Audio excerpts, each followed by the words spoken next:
We're joined with Ian Goodwin from the Sheppey Coastguard here at BRFM. Ian, what safety advice do you have for us this time? Well, a very interesting question, because a friend of mine called John Knott asked me exactly the same question. We normally meet up for just a couple of pints once a month in a local pub, and he asked me the very same question. And as I was explaining to him, basically we're split up between shore, in terms of searches on the shore, incidents going on the cliff, incidents at mud, and incidents at sea. So if you just deal with sea at first, a lot of vessels we've dealt with over the last couple of months have broken down. They could have had a secondary engine, that would have helped them. They must make sure that they've got flares, life jackets, radio on board. If you're on the actual shoreline, again, children with inflatables, that's another bugbear of ours, and that will, again, we'll end up with a number of incidents this summer where people get drift out to sea on inflatables.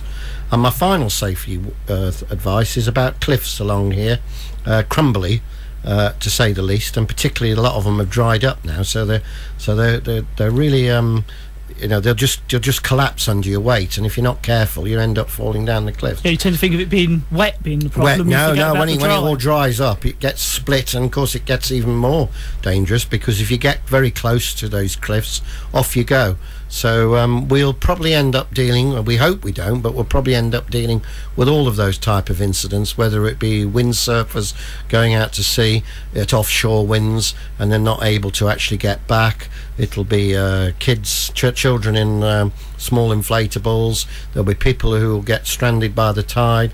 There'll be people who will get fallen off the cliffs.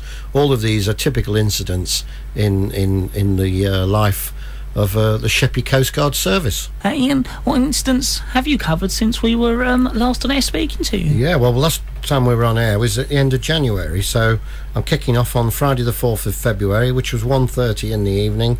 I know it well, because I was actually tasked to do this particular one with my colleague James Crane, and we were paged by Thames Coastguard to meet Sheerness all-weather lifeboat, who was towing in a 26-foot yacht called Swim Ranger with 3 persons on board. The significant thing about this is they'd set off earlier in the day, gone aground, atrocious weather, if I recall it going up to a force 8, and as a consequence one of the lifeboat crew also injured themselves. Right. So whilst en route to Queenborough, we were informed that we required medical assistance for the occupants, as one had severe seasickness, one was suffering from hypothermia, and another had a back injury, and the lifeboat crew member had a leg injury as well.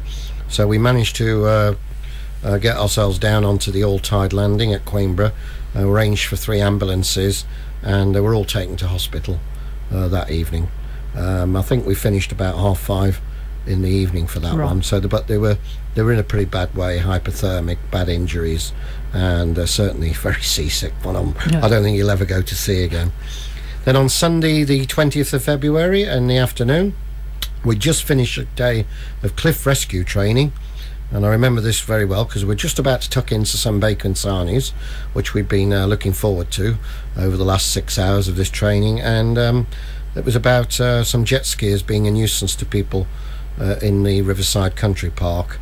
So we were tasked to the strand where these particular jet skis were being recovered, and we informed them about the complaints which had been made, and then we returned to station and finished off cleaning all the cliff equipment. I didn't actually go on there.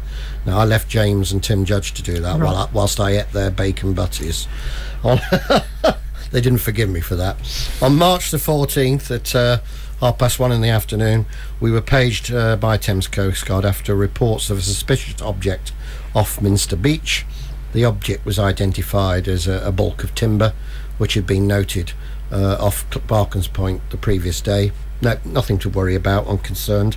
On Saturday the 19th in the afternoon, we were asked to meet the Whitstable lifeboat at Swale Marina as they were towing in a motor vessel Moondance who had suffered engine failure. Swale Marina is a new marina which is based at Conya Creek, and the Whitstable lifeboat secured the vessel on Fowley Spit, and the 2 occupants were returned to the marina, where myself and Coastguard Rescue Officer Jill French gave them some safety advice. On Friday the 8th in the midday, We're paged by Thames Coastguard to report of two items of suspected ordnance on Minster Beach. I think it was James and Tim who actually went on this. They arrived on scene and met with the first informant, who pointed out the area where he was metal detecting. We had to wait until low water before a search could be mounted for the two items, and one was found and marked accordingly. Well, we have to just mark it out, make sure it doesn't go adrift or anything. But due to failing light, the search had to be called off and set to recommence at low water the next day. So on Saturday the 9th at 8:30 in the morning, the search for ordnance recommenced at Minster Lees, when the EOD, that's the Explosive Ordnance Department from the Royal Navy, arrived from Portsmouth. And after locating the position of the first item, the second item was quickly located by the EOD team and transported to a position where disposal could be made easier. A controlled detonation of the devices was carried out, and the area was declared safe by the EOD.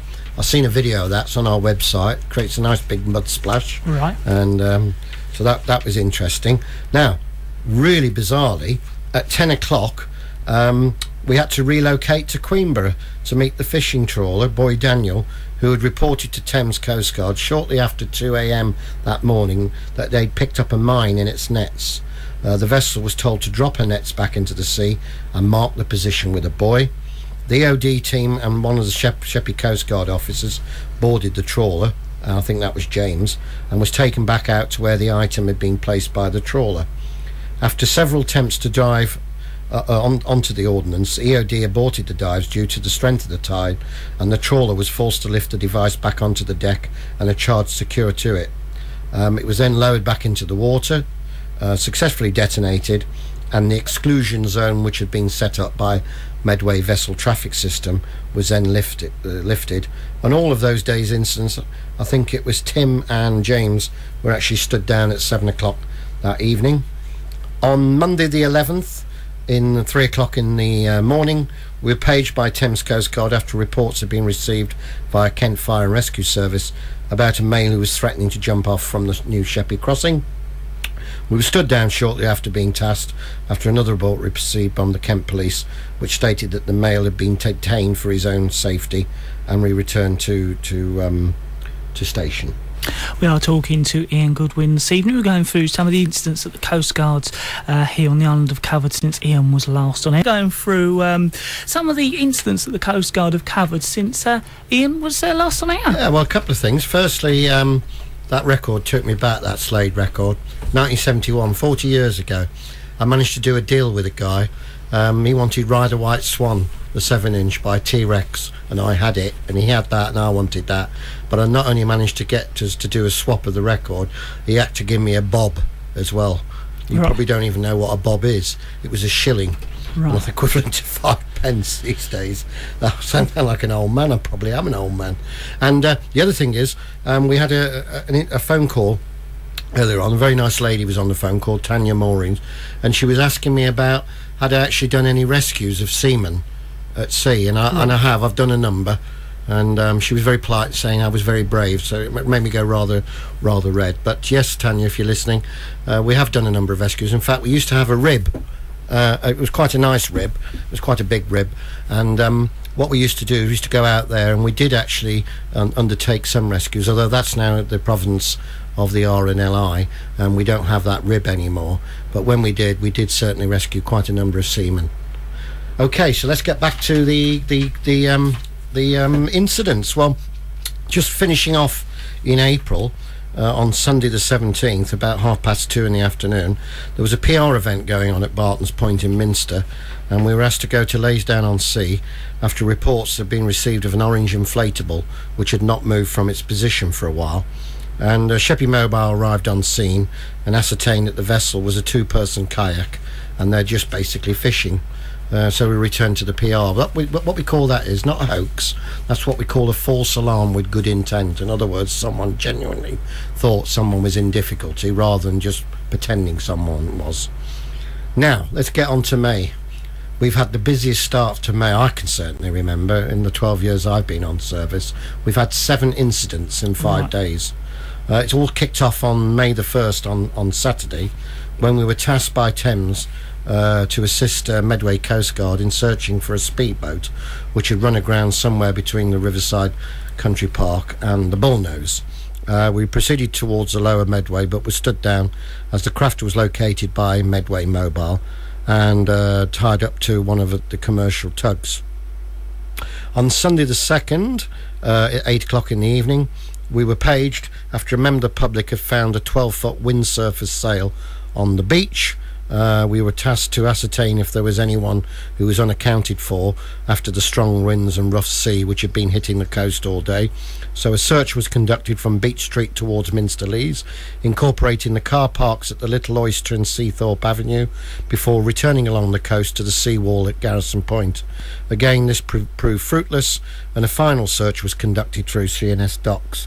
Once these had been completed, Thames Coastguard was satisfied that we had conducted a thorough search of the area, and we were actually stood down that evening at 10:30.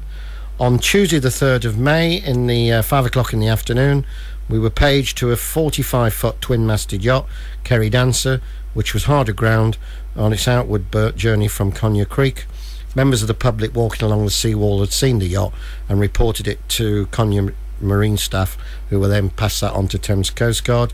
Of particular concern was the fact that despite being aground, and this was interesting, the engine was still running, raising concern that the skipper or crew were incapacitated in some way. So we proceeded to the wharf and gained visual and verbal contact with the 2 crew members, who were in fact okay. And it was the skipper who was concerned that his engine may not start again, that he decided to keep it running, and his intentions were to remain on board until the next high tide.